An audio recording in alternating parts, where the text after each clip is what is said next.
So this time, tingin ko po magandang magpasimula na po tayo ng ating pong pag-aaral. Ano po? At sige po, manalangin muna po tayo para sa gabay po ng ating Panginoon. Dakilang Diyos, aming Amang Banal, maraming salamat po sa napakagandang umaga na ipinagkaloob mo sa amin. Alam mo po ang aking kahinaan physically because of my adjustment, but I praise you, Heavenly Father, because proven na po ang iyong enabling grace sa buhay po ng iyong lingkod. May you continue to give me grace, Heavenly Father. May you continue to strengthen me and guide me and bless me with your wisdom. And please, Lord, ilagay mo po sa bibig ko ang mga dapat kong i-share sa mga taga-subaybay ng ministeryong ito. Panginoon, salamat po at nawa hamunin mo po ang aming mga puso, lalo na po sa usapang pagpapalagana po ng Ebanghelyo. I praise you, Heavenly Father, because you save us. Thank you for the gift of salvation. Thank you sa mga ginamit mo upang kami po ay mabahaginan ng iyong salita. May we realize the importance of sharing your word to all people. Lord, I pray that you will again bless each and every one of us, O God. Help me, Lord, and empower me, Lord. Thank you for this ministry. Thank you for blessing this ministry. And I pray na kami po'y maging doers of the word and not hearers only. Again, I would like to commit to you this Bible sharing, Heavenly Father. For all of these things I ask and pray in Christ's most precious name. Amen. Amen. By the way, happy Thanksgiving anniversary po sa Bible Baptist Church, Marilao, sa panguna po ni Pastor Butch Garcia. Shout out po, Pastor Butch Garcia. Okay, so yan po para sa ating pong magiging pag-aaral ngayon. Let me invite all of you to open your Bible. Ito po kasi ang pinakamahalaga rito sa Believer's Breakfast, yung ating magiging pagsasalo-salo sa salita po ng Diyos. Philippians chapter 1, babasahin ko po ang sinasabi ng verse number 27. Philippians chapter 1, verse number 27, and I would like to share with you the message of the Lord I entitled, The Believers and the Gospel. The Believers and the Gospel. Verse 27, Philippians chapter 1, only let your conversation be as becometh the gospel of Christ, that whether I come and see you or else be absent, I may hear of your affairs, that ye stand fast in one spirit, with one mind, striving together for the faith of the gospel.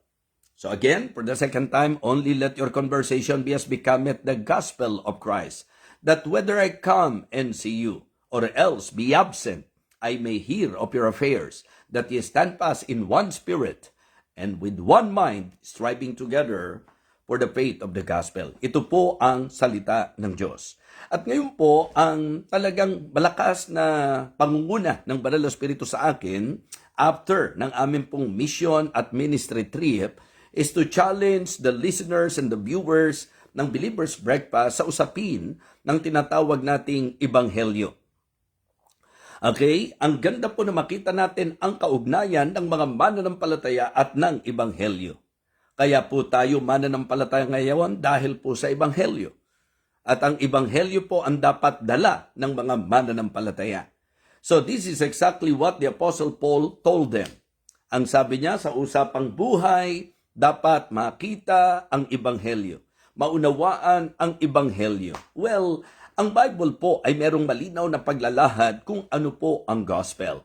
Because I can say that there are people or meron din pong mga so-called Christian groups na medyo misleading po, okay, sa usapan ng gospel.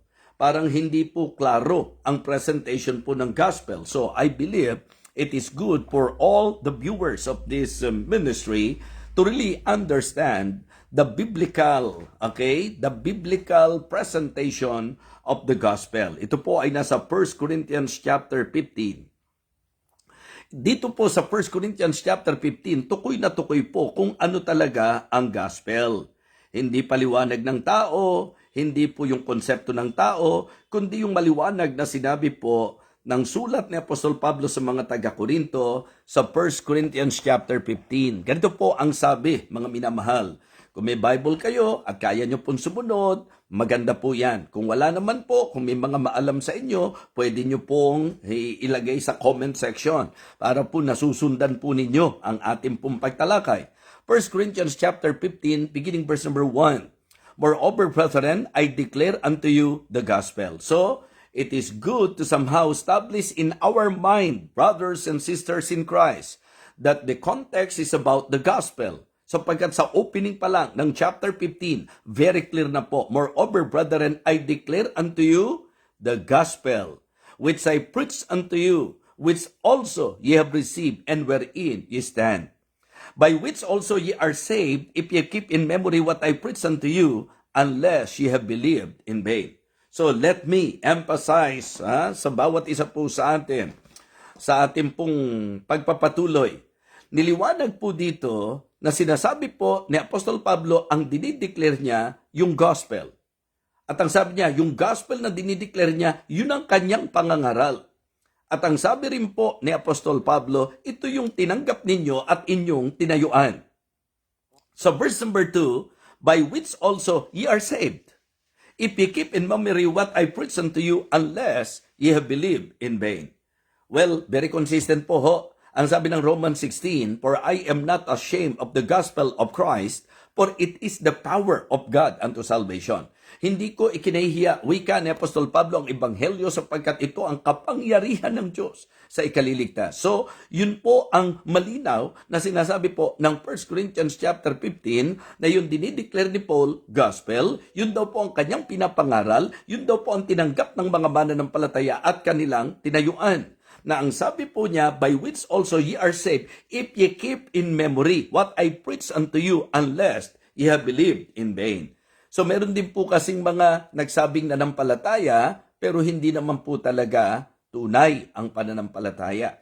Tunay lang po ang kaligtasan ng mga tunay na nanampalataya. At magandang maintindihan po natin na ang usapang kaligtasan po ay wala sa pag-iingat ng kahit sino sa atin sapagkat ang nag-iingat ng kaligtasan ay ang ating Panginoon. Ang importante lang, ang sabi niya, by which also ye are saved, if ye keep in memory what I preach unto you, unless ye have believed in vain.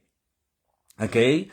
Hindi po ito nagtuturo ng nawawalang kaligtasan o nasa ating pong pag-iingat ang ating kaligtasan. Ito po ay nagtuturo na dapat malinaw sa atin ang turo na ang ebanghelyo ay dapat naiintindihan po natin at totoong sinampalatayanan natin. Now, proceed na po tayo. Tuloy na po tayo. Ang kanyang dinideclare, na kanyang ipinapangaral, na tinanggap ng mga tao, na dahil dito ligtas sila, ay ang ebanghelyo. Now, as what I have mentioned a while ago, it is good to really understand the gospel according to what the Bible is teaching us. Tingnan niyo po ang sabi ng verse number 3 and verse number 4.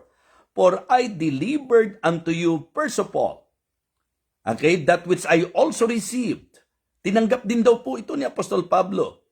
How that Christ died for our sins according to the scriptures.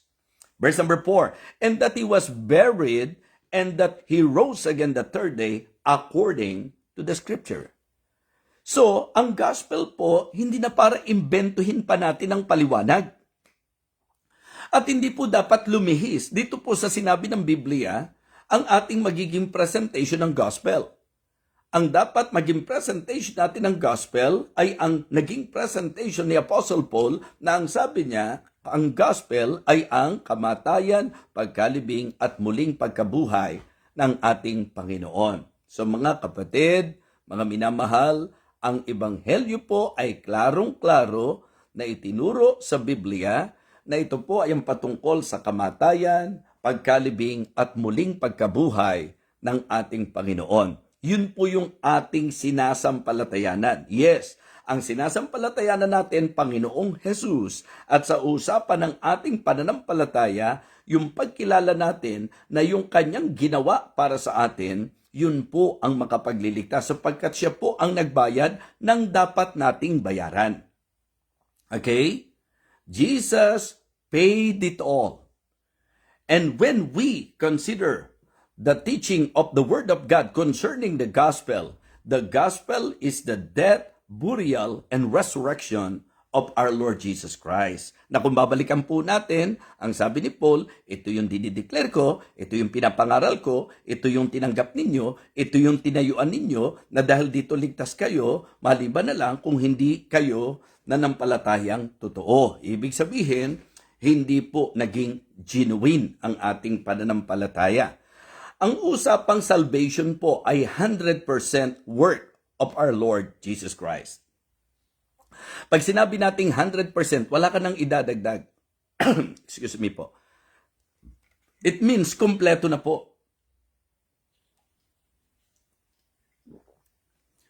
Yung ginawa po ng ating Panginoon, kompleto na. Yung kanyang walang salang dugo na tumigis, yung kanyang pagkakapako, pagkamatay, pagkalimihat muling na buhay, yan po ang maliwanag na turo ng Bible sa Ebanghelyo. Now, magpapatuloy po tayo. Excuse me. Medyo na saglit lang po. Magbibintilador lang po ako.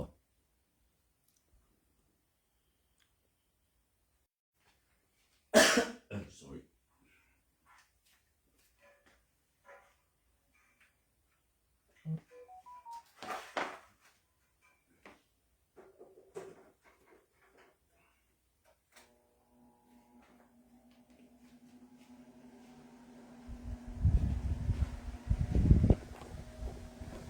Okay, pasensya na po kayo. Tutuloy-tuloy po kasi yung acid reflux pagka medyo naiinitan, natitrigger po ang aking reflux, ang acid reflux ko po.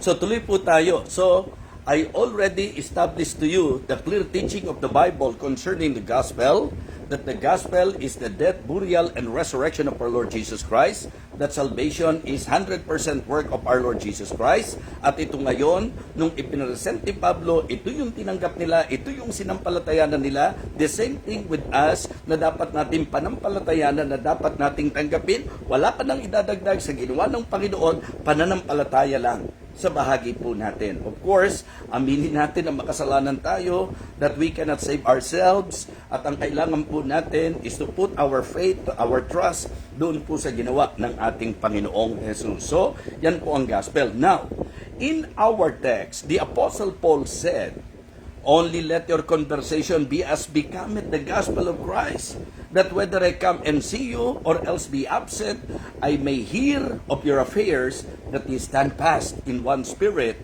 with one mind, striving together for the faith of the gospel. So, it is good that you and I, being believers, mga kapatid, should realize yung kaugnayan po ng Ebanghelyo sa buhay po natin.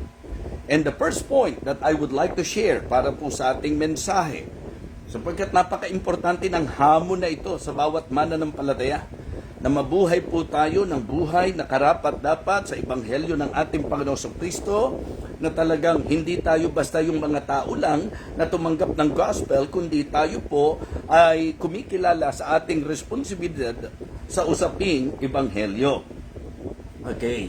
Una po na gusto kong ibigay sa ating pong mensahe ay ang importansya ng pagpapalaganap ng gospel. Okay? Let us spread the gospel. Kung meron po tayong palalaganapin, kung meron tayong dapat iparating sa mga tao, ay ang mabuting balita. Ito po ay ang balitang si Jesus Christ na matay, nalibing at muling nabuhay para sa atin. That Jesus Christ paid the penalty for our sins. That He is the only Savior, mga kapatid. Spread the gospel. Yan po ang unang puntos natin. Palaganapin po natin ang Ebanghelyo. Mark chapter 16 verse number 15, and He said unto them, go ye into all the world and preach the gospel to every creature. Nililinaw ko po ng usapang pagpapalaganap ng Ebanghelyo ay sa buong sanglibutan. Kaya po, maganda po yung concept ng mga World Missions Conference. Okay? At ang Bethany po ay kilalang kilala sa ganito pong masasabi nating gawain. Ano po? Isa sa hindi maitatanggi na naka-challenge po sa atin ay ang Bethany Baptist Church. Ano po? Sapagkat ito po ang isa sa highlight at sentro ng kanilang ministeryo na sa paniniwala ko po ay dapat maging highlight at sentro din po ng bawat totoong ministeryo ng Panginoon. Bilang mga Kristiyano, dapat lang na palaganapin po natin ang Ebanghelyo. Very clear po, and He said unto them, "Go ye into all the world and preach the gospel to every creature." Ang misyon, ang pagpapalaganap ng Ebanghelyo ay dapat sa buong sanglibutan. Siguro po magandang makita nyo po na ang naging blessing ng technology ay ang maabot natin, maging ang mga kababayan po natin na nasa ibang bansa. Okay? So, dalawang klase po kasi. Meron po tayong mga missionaries na Pilipino, isinesend po sa mga iba't ibang bansa para sa pagpapalaganap ng Ebanghelyo sa mga nationals, doon po sa country na kanilang pinuntahan. In my case, ang talagang primarily, ang inaabot po ng ating ministry ay ang mga kababayan natin, bagamat hindi po dapat ilimit po doon. But my point is that I cannot speak in their language. But for sure, yung mga naninirahan kong kababayan natin sa bansang kanilang kinalalagyan can speak in their language. Diba? Magkapagsasalita po sa kanila pong salita, mga kapatid. So, it is very important for me and for all the believers to understand that it is God's will na ang Ebanghelyo po ay mapalaganap. So, the gospel is good news that must be proclaimed. Ito ay dapat pong mai-proclaim, dapat ito po'y mai-present sa tao, ito ay dapat mai-preach sa tao. Okay?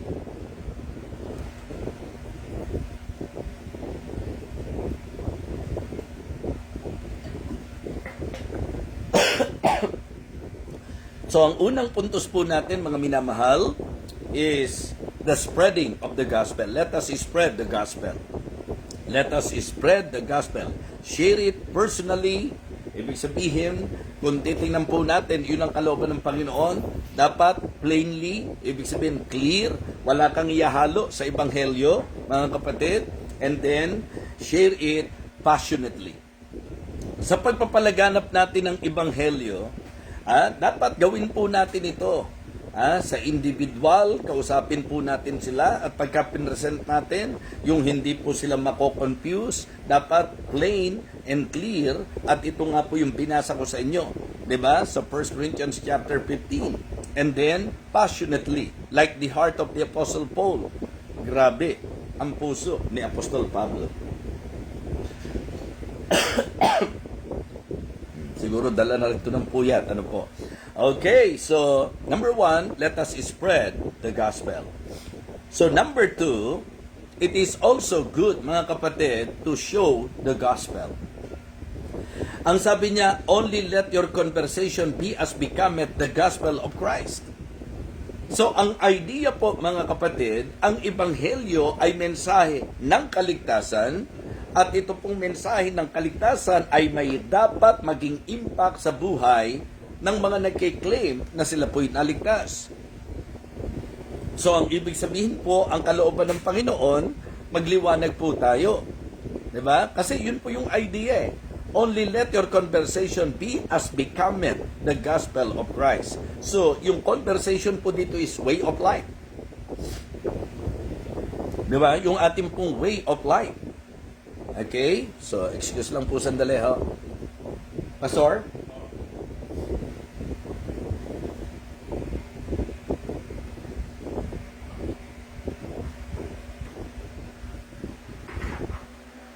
Okay, thank you. Shout out po kay Pastor Orson. Okay, so, ayan, tinry ko po kasing hindi ako nag-aircon ngayon. Ano po? Kasi mataas ang kuryente. Alright, tuloy po tayo. So, yung pong sinasabi ko sa bawat isa, kasi it is one thing for us na tayo po ay mag-claim na tayo po'y ligtas, pero dapat may manifestation po ang kaligtasan. Yan naman po ang madalas nating mapapakinggan. Kaya sa usapang gospel, dapat ito po ay ating mapalaganap at dapat makita rin po ang kapangyarihan ng Ebanghelyo ng Diyos sa ating pong mga buhay. I remember the Lord Jesus Christ when He talked to His disciples, ang sabi niya, let your light so shine before men that they may see your good works and glorify your Father which is in heaven. So napakahalaga po na ang Ebanghelyo dapat makita sa buhay natin kung paano tayo nagsasalita. Di po ba? Kumbaga, yung changes dapat makita sa ating pong character, sa ating pong conduct, and even sa usapan po ng pagmamahal in our character. Through our character, mga kapatid, through our conduct, and through our love, charity. Napakahalaga po na yan ay mapansin. Sabi po ng ating pong teksto, only let your conversation be as becometh the gospel of Christ. So, tapos, sabi po sa Titus chapter 2, verse number 7, in all things, shewing thyself a pattern of good works. Kristiyano po ang mga kinakausap po dyan at yun po ang inaasahan. Ang sabi naman po nung Panginoon, by this shall all men know that ye are my disciples if ye have love one another. So mga kapatid, una po, number 1 po, spread the gospel. Second, show the gospel. Kaya paulit-ulit natin pinapaalalahanan ng mga miyembro. Makita po nila, kanina po sa message natin sa church, di po ba? Sa usapang fellowship. Maganda mapagtibay natin ang fellowship po natin. Okay, tingnan nyo po sa Philippians chapter 2 and verse number 22. Dito po, bibigyan pansin po natin, but you know the proof of him that as a son with a father, he had served with me in the gospel. So kaya ito po ho, ating binibigyang pansin na dapat din po serve the gospel. Okay? So napakahalaga po mga kapatid. Okay, so dapat willingly, faithfully, sacrificially, ang gospel po ay ating pong na isa-serve, mga kapatid. Akin pong gustong bigyan ng pagpapatibay, ito pong ating puntos. Una po natin, okay, spread the gospel. Ikalawa po, show the gospel. Ikatlo po, strive for the gospel. Okay, strive for the gospel. Ang sabi po, that ye stand fast in one spirit, with one mind, striving together for the faith of the gospel. So kaya nga yung mga churches, particular, yung mga Christian churches, wag nyo pong payagan na dapat, di ba? Wag nyo pong payagan na hahati-hati po tayo. Dapat sa isang espiritu, magkaisang puso po tayo sa usapan particular ng pagpapalaganap ng Ebanghelyo. Okay? In spreading the gospel, in, showing the gospel, siguro po ang maganda, magtulong-tulong tayo. At yan po yung, di ba, lagi ko pong binabanggit. Actually po, ang isang malaking pondo po namin sa church na pupunta sa mga missionaries na pumupunta po sa church. Halos sunod-sunod po yan. Hindi kami basta turn down, lalo na kapag ka po meron po talagang nag-e-express na sila po'y matulungan. Siyempre, ang mangyayari lang po, pagka nagkasabay-sabay, hindi naman po pwedeng lahat. So, pero, lagi po, meron kaming panahon. Living water, alam niyo po yung sinasabi ko, di po ba? And sometimes, maring po pwedeng may question sa mind natin, and it is my opportunity, it is a good opportunity for me to answer that question sometimes in our mind. Kasi hindi man natin sila masuportahang lahat, at least pag nadalaw sila sa church, tayo po'y nagiging kabahagi, mga kapatid. Okay, ang atin pong gustong ipunto, ang usapang ebanghelyo sa kontekstong pangmananampalataya, dapat lahat tayo sama-sama at nagtutulong, striving together for the faith of the gospel. Kaya nga ang puntos natin, di ba? Strive together. Strive for the gospel, mga kapatid. Ito pong si Apostol Pablo'y nananawagan for all the believers to stand together and strive together for the advancement of the gospel. Diba? Stand firm for the gospel. Stand together for the gospel. And stand courageously for the gospel. Pag inaral nyo po yung kanyang mga persecution na naranasan, kung paano pong nandoon ng lahat ng gawa po ni Satan, kaya nga sabi ko, mga kapatid, sa totoo lang, wala man tayo sa kalingkingan ni Paul, at least nahahamon tayo sa naging buhay po ni Apostol Pablo. So, Kristiyano, isipin nyo po, kung sinasabi nating mananampalataya tayo, tapos hindi tayo katulong sa church natin sa usapan ng pagpapalaganap ng Ebanghelyo. sa mga endeavor for the lost souls, sa endeavor po sa pagpipreach ng gospel. Kaya nga yung ministry para sa mga bata, napakagandang pagkakataon na bata pa lang, na i-evangelize na po natin, na i-share na po natin yung gospel. Lalo na sa panahon natin ngayon, ang exposure ng mga bata sa social media, sa television, 'di ba? Ang exposure nila nandoon po sa mga bagay ng mundong ito at kasalanan. So, it is good na bata pa lang sila, may present na po ang gospel sa kanila. Kaya sa mga Sunday school teachers, doon po sa mga children's outreach ministry, mga kapatid, huwag niyo pong baliwalain po yan. Huwag niyo pong tingnan mababaw. Yan po isang kaparaanan sa pagpapalaganap ng ebanghelyo. Maganda nga lang po na ipakita natin sa mga bata yung pong ebanghelyo sa ating mga buhay at ganun din po, tulong-tulong po tayo sa usapang mga bata, usapang mga kabataan, usapang iba't ibang bansa, usapang misyon, usapang mga churches na kung saan naghahamon para sa misyon. Mga kapatid, ang kailangan po, sama-sama po tayo. Let us strive together sa usapan po ng gospel. Mga kapatid, ito po ang mensahe ng Panginoon. Una po, spread the gospel. Ikalawa po, show the gospel. Pangatlo po, mga kapatid, strive for the gospel. And then last but not the least, share for the gospel. Share for the gospel. Alam nyo, sa ngayon po, marami pong nakaabang ng mga bashers kapag ka pinag-uusapan po, lalo na sa mga pastor. Pag tumatalakay po ng giving, may mga bashers po na hindi po nagiging objective. Ang ibig sabihin po, ni hindi iniintindi. Sabi ko nga, kung papatulan nyo po minsan sila, malinaw na po doon sa talata, hindi naman ikaw ang binabash nila kung sakali man. Mga pastors, if ever man, na talagang meron pong nagbabash po sa atin, kapag ka po tayo nagtuturo ng mga ganyang bagay, wag ko kayong mabader as long na sincero po at genuine po ang heart ninyo. Kasi in reality, hindi naman yun sinasabi natin ng lumalabas na nakokontra nila eh. Kundi yung sinasabi po ng Panginoon, mga kapatid. Biblia po yun. Kung wala pong Biblia, ito payo ko po sa inyo. Pag wala pong Biblia na nagpapatibay sa anumang itinuturo ng pastor, walang dahilan para kayo po'y sumunod. But if your pastor is teaching you the Word of God, and if it is very clear in the Word of God na itinuturo po yan, like ngayon, pinag-uusapan natin gospel, hindi naman po pwede yung mga missionary pumunta lang doon nang magsasabi po doon sa piloto o sa airlines na pupunta sila doon sa mission by faith. Hindi ba? Ang hanapin sa iyo, plane ticket, mga kapatid. Hindi ka po pwedeng makapag-apply ng wala kang, di ba, monetary or sabihin po nating assistance. So, kaya for me, maganda rin po na makita nyo na isa sa itinuturo din ng Bible sa usaping ebanghelyo bilang mananampalataya na dapat meron tayong share for the gospel. Kaya nga yung concept nung sinabi po ng pastor, mukhang sa matagal na panahon, di ba? May mga tao na talagang gustong mag-express. Paano po ba kami makapag-express? Kasi gusto naming mag-take part dyan po sa mission ninyo, sa ministeryo po ninyo, particular, yung church planting, pagpapalawak ng ebanghelyo.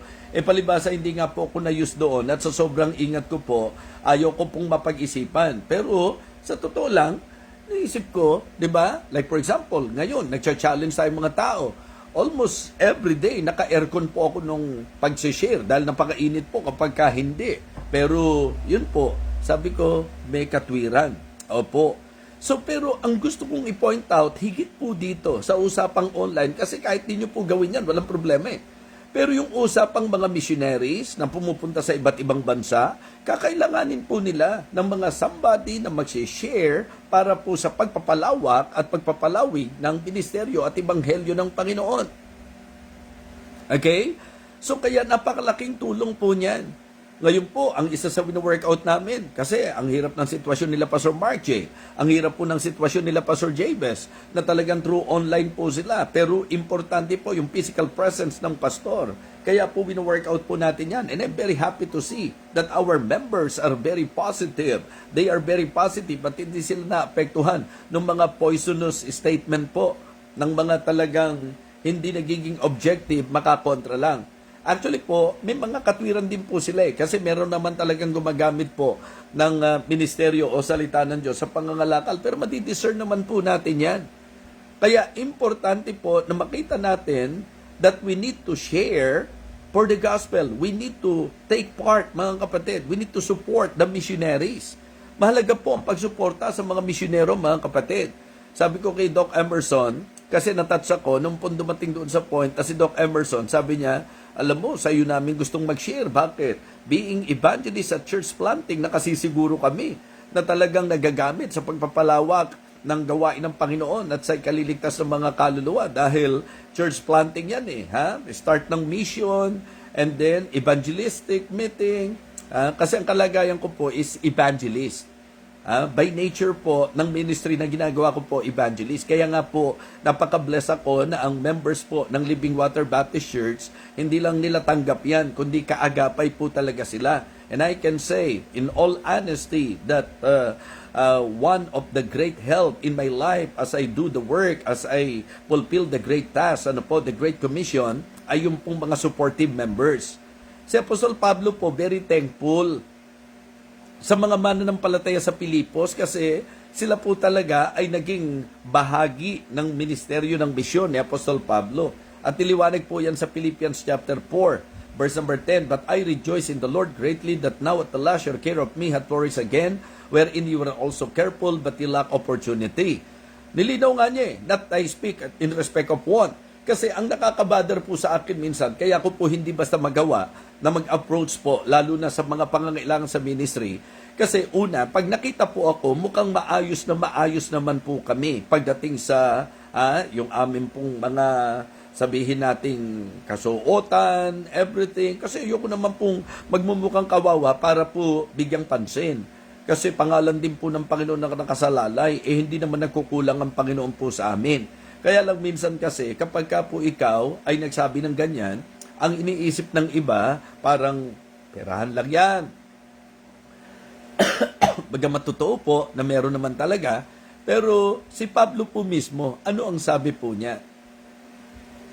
Diba? But I rejoice in the Lord greatly that at last your care of me hath flourished again, wherein you were also careful, but you lack opportunity. Nilinaw niya, not that I speak in respect of want.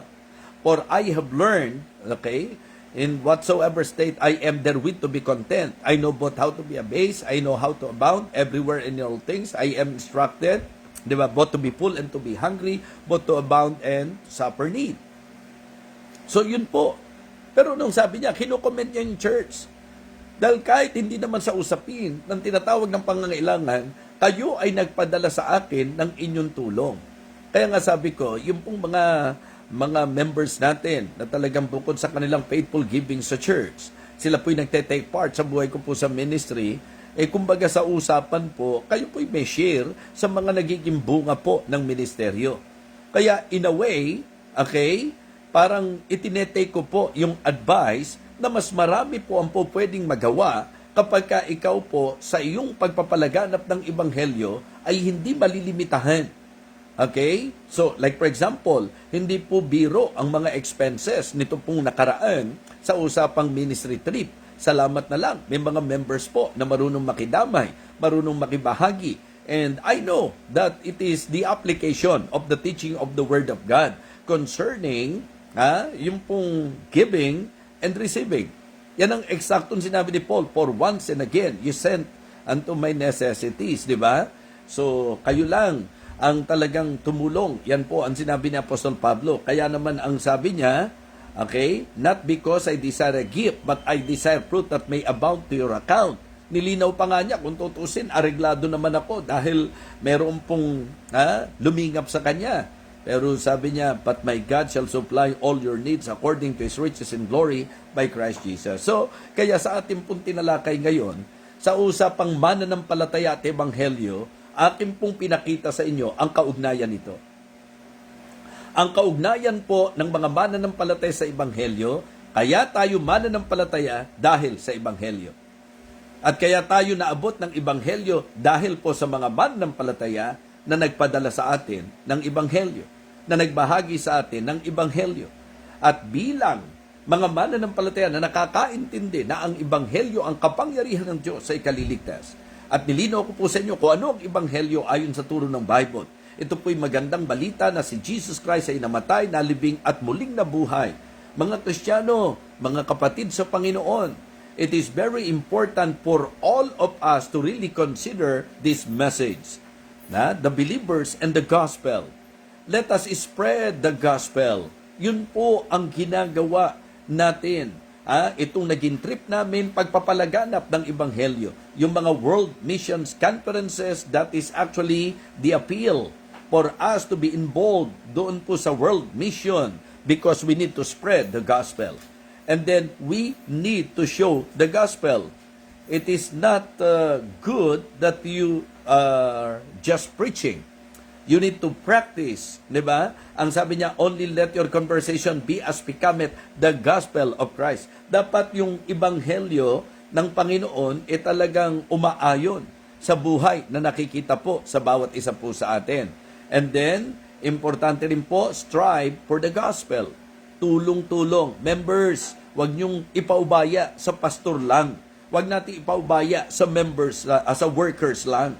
Lahat ng Kristiyano dapat may kaisipan for all of us to strive together for the faith of the gospel. Ang soul winning po ay hindi pang pastor.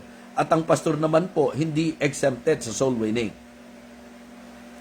Sabi po nung isang narinig ko, ba't ka magso-soul win? Ikaw ang pastor eh. Sino ba nanganganak? Di ba yung mga tupa?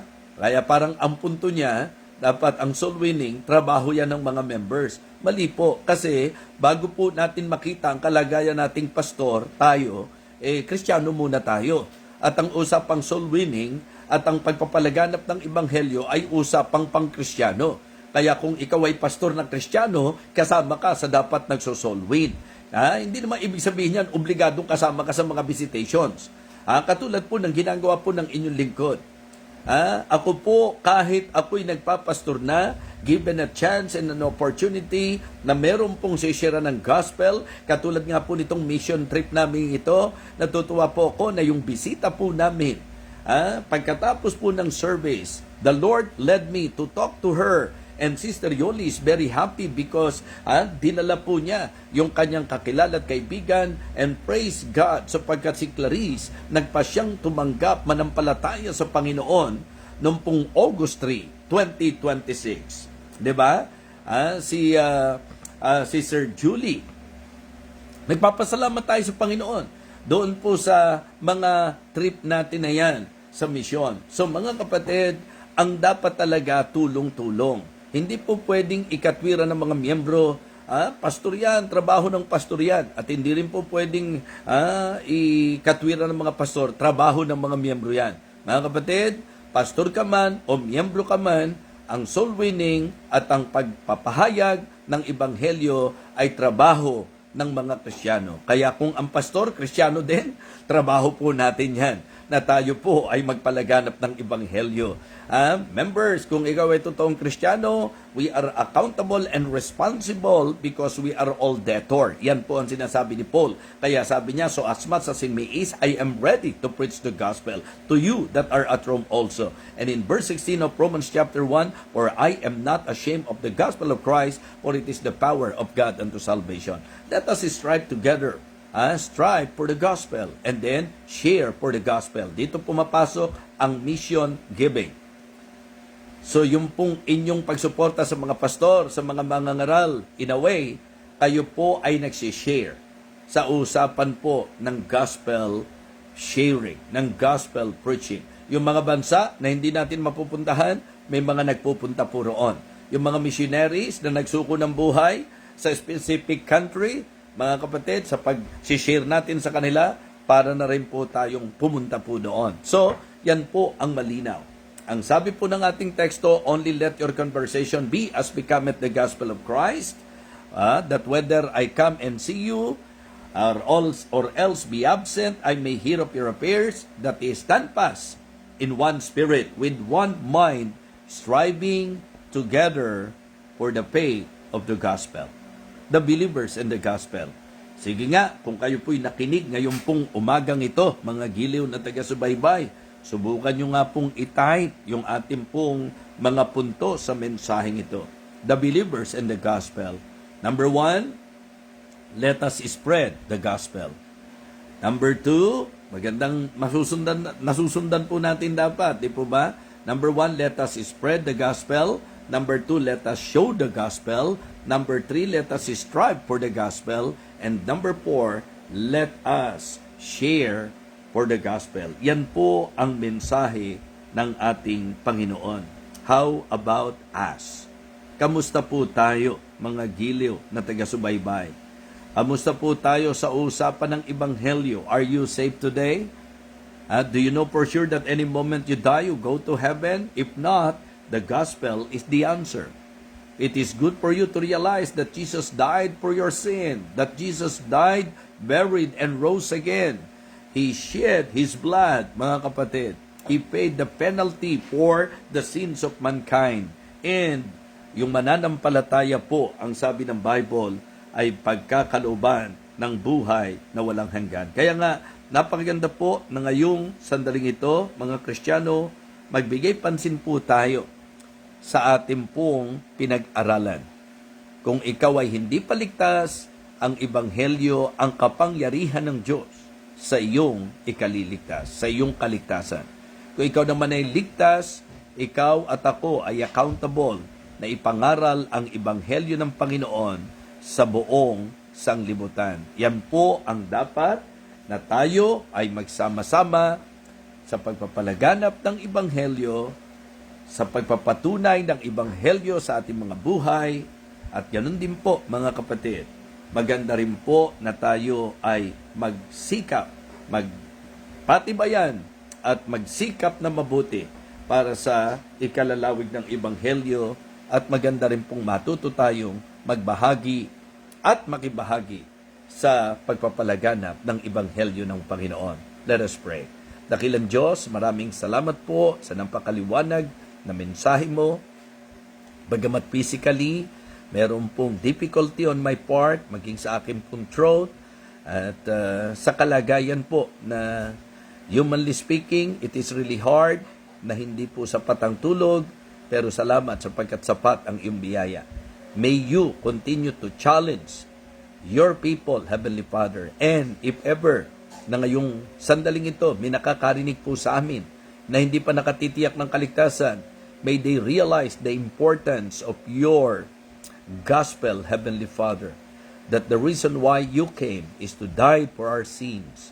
And thank you, Lord, sapagkat ikay namatay, nalibing at muling nabuhay, at sino mang mananampalataya sa iyo ay may buhay na walang hanggan. Nawa, ang amin pong naging pag-aaral na ito ay maging hamon sa aming buhay at makabalikat, makatulong po kami ng aming pastor, lalo na po sa mga local churches na aming kinabibilangan sa pagpapalaganap ng mabuting balita ng iyong pagliligtas. Basbasan mo po ang bawat nakinig at ang ministeryong ito ng Believer's Breakfast. Ito po ang aming panalangin sa pangalan po ng aming Panginoong Jesus. Amen. Amen. So kaibigan, kung hindi ka paligtas, ang kailangan mo ay ang Ebanghelyo ng Panginoon.